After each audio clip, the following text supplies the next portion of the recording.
श्री शिवाय नमस्तुभ्यम। स्वागत है आपका अपने चैनल रिलीजियस वाइब्स पर।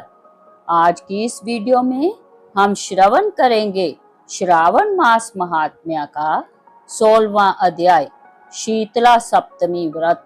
भगवान शंकर श्री सनत कुमार से बोले, अब मैं तुम्हें श्रावण शुक्ल सप्तमी व्रत के विषय में बताता हूँ, ध्यान पूर्वक सुनो। पहले दीवार पर बावली का चित्र बनाएं, उसके अशरीरिक संज्ञक दिव्य स्वरूपधारी 7 जल देवता बनाएं। 2 लड़कों के साथ पुरुष संगीत नारी, 1 घोड़ा, बैल, नरवाहन सहित पालकी के चित्र बनाएं। 16 उपचार द्वारा जल देवी की पूजा कर ककड़ी, दही और चावल का नैवेद्य समर्पण करें। नैवेद्य पदार्थों का बायना निकालकर ब्राह्मण को अर्पण करना चाहिए। इस प्रकार 7 वर्ष तक व्रत करके 7 सौभाग्यवती स्त्रियों को भोजन कराकर उद्यापन करना चाहिए।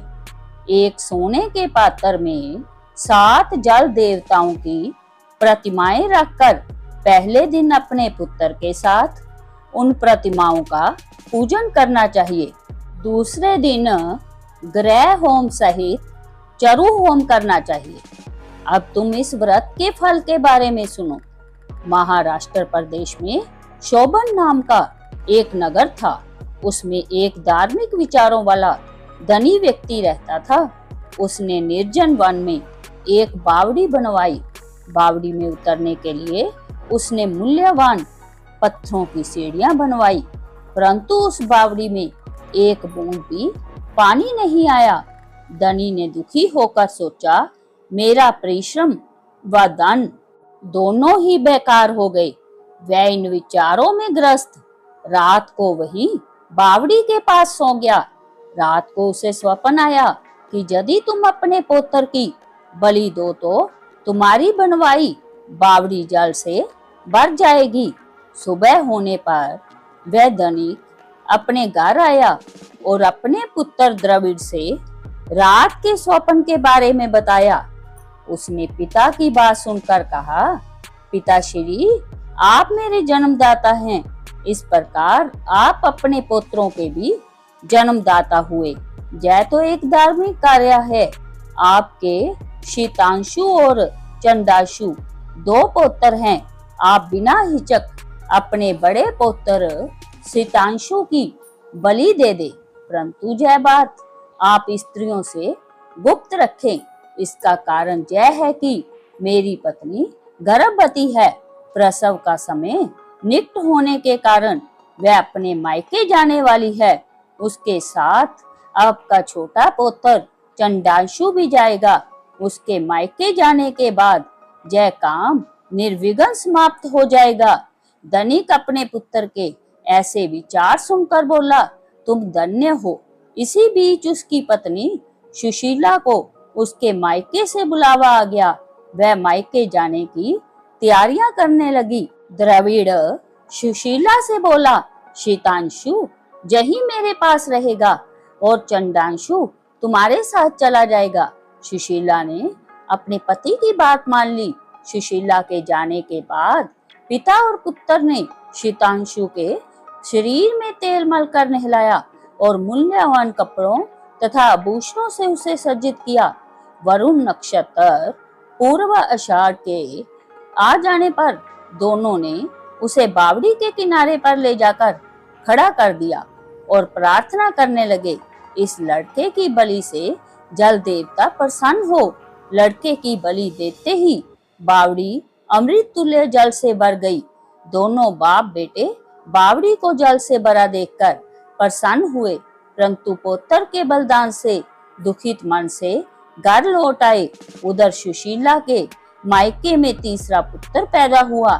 3 मास का पुत्र होने पर वह अपनी ससुराल लौट आई। रास्ते में जब वह बावड़ी के पास गई तो उसे जल से परिपूर्ण देखकर चकित रह गई।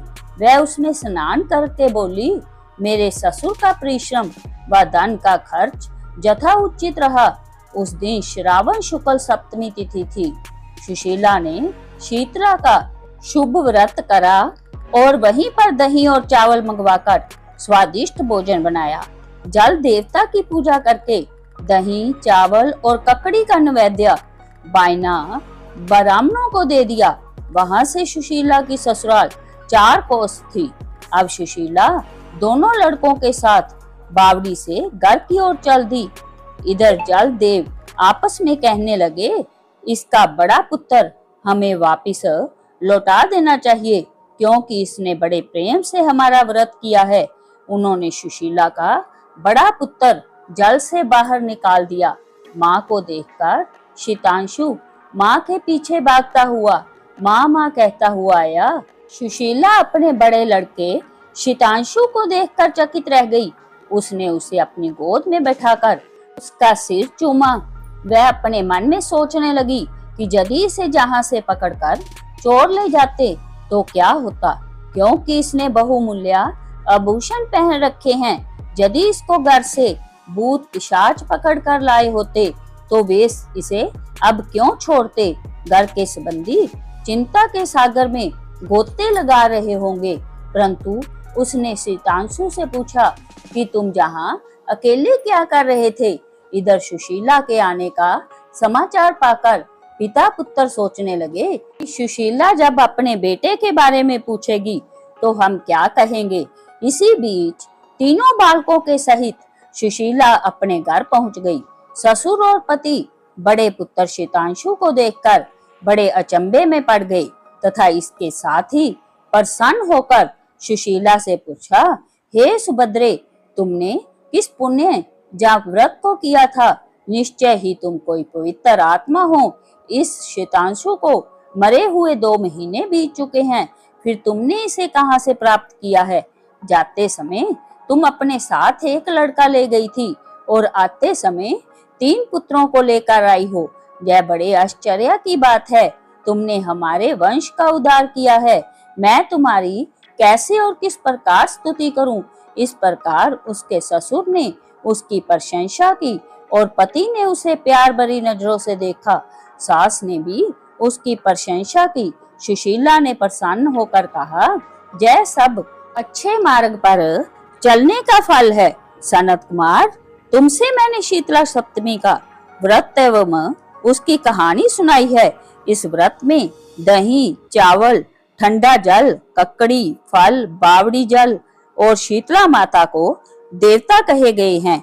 इसे करने वाले तीनों प्रकार के तापों से मुक्त हो जाएंगे।